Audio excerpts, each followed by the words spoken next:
সবকিছু। জন ভাই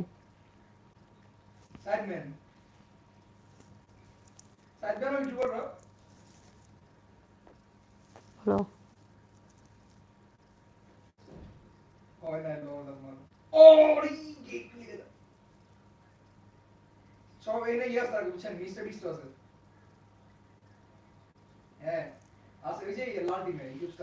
দোকান থেকে।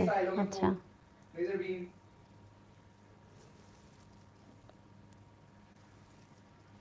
ভাই আমি দেখতেছি না, দেখতেছি না সালমান মুক্তাদির না।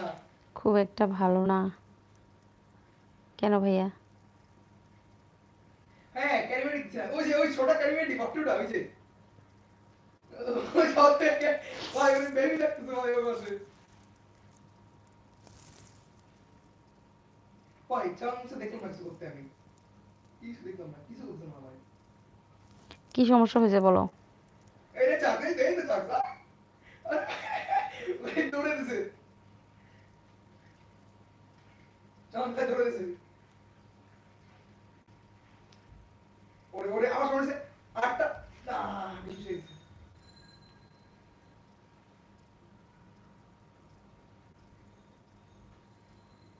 হ্যাঁ কিসে হয়েছে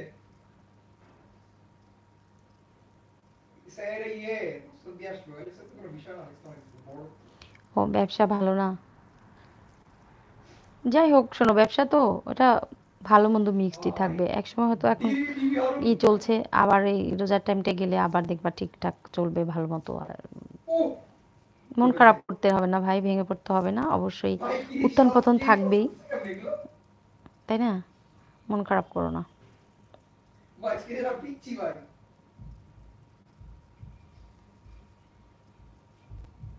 অটিস্টিক ও হুম, এটা তো না ক্রেতা এখন তো সবাই রোজার টাইম একটু তো কম পাবাই। আচ্ছা কি ইস্যু আছে ডাউন সিনড্রোম, ডাউন সিনড্রোম ও ওটার পাশাপাশি যদি অন্য কিছু করো তাহলেও তো পারো,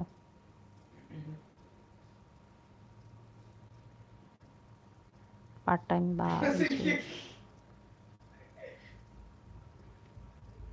ভাই ও খেলতেছে কেমন জানি এই কি রে ফেলছে কারে কি কারে ফেললো লেজার ফেলছে ওরে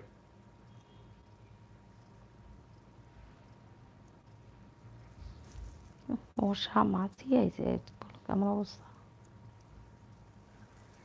হুম, সেটাই। আরে হাত লাগছে হ্যাঁ হ্যাঁ মিস্টার হ্যান্ড হ্যাঁ বল হ্যাঁ মিস্টার ব্রেস্ট হ্যান্ড লাগছে হয় না।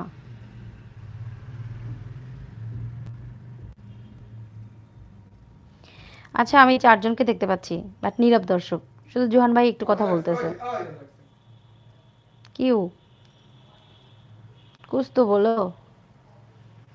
নীরব দর্শক আর নীরব ঘাতক একটাও ভালো না। নীরব ঘাতক হলো মানুষের শরীরেও বাসা বাঁধে, যা মানুষকে টের পাইতে দেয় না, ভিতর একদম শেষ করে দেয় আস্তে আস্তে। আর কিছু নীরব ভাই দর্শক ক্যামেরা থাকে ভালো পেট আছে যারা কোনো কথা বলে না, ভাই কি চুপচাপ পিচ্ছি শুধু দেখো ভাই অবজার্ভ করে কি হচ্ছে এখানে, কি চলছে এখানে, কি হোয়াট কমেন্টস আ করছে সেভ এখানে। ভাই যদি না একটা ব্যাড কমেন্টস দেখে ঝটপট স্ক্রিনশট রাখে এবং সেটাকে নিয়ে খুব মানে হম্বিতম্বি চলে, মানে এটাকেই বলে ভাই নীরব হোয়াট ঘাতক, সেভ নীরব ভাই দর্শক। এই জন্য বলি ভাই নীরব থেকো না, যারা যারা জয়েন করছো ও কমেন্টস করো, বুঝতে পারছো? দারুণ লেগেছে ভাই নীরব ঘাতক নীরব দর্শক কোনোটাই ভালো না ভাই। আবার এটার সাথে দেখো যোগ করা যায় আরও অনেক কথা, বাট আমি আর বাড়াইতে চাইতেছি না। চাইতেছি যারা নীরব করে চুপচাপ দেখতেছো, অবজার্ভ করতেছো, কথা বলো। কি রান্না করছো আজকে? ঈদের ছুটিতে বাড়ি যাবা নাকি? বাড়ি যাবো। হুম, আজকে রান্না করছি, কালকে মাংস রান্না ছিল, আছে, বিফ করেছিলাম, আর ডাল করেছি, আজকে কুমড়ো ভাজি করেছি, আর একটা কি করলাম, লাল শাক করেছি। ওরে বয়স হয়েছে ভাই তো আজকাল সাইজে তো মনে থাকে না, দেখছো কত ভাবতে হয়েছে কথা কইতে যাইয়া।